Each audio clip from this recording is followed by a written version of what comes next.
मी माझं कर्म करत राहिलो आणि कर्म करत असताना भगवान श्रीकृष्ण सुद्धा म्हणतात कर्म करत असताना आपण कर्म करत राहावं, परंतु कर्म करत असताना फळाची अपेक्षा ठेवायची नाही. म्हणजे त्या कर्माचं फळ आपल्याला एक ना एक दिवस नक्की भेटणार आहे, मिळणार आहे, परंतु त्या कर्माचं आपण फळाची अपेक्षा लगेच ठेवायची नसते.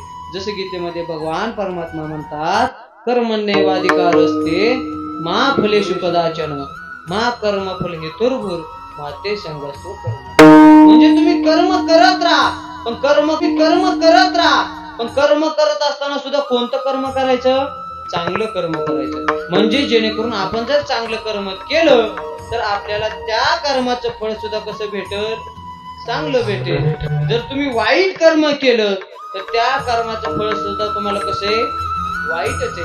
म्हणजे माणसाने जीवनामध्ये जगत असताना कर्म करत असताना कसं कर्म करायचं? चांगलं कर्म करायचं.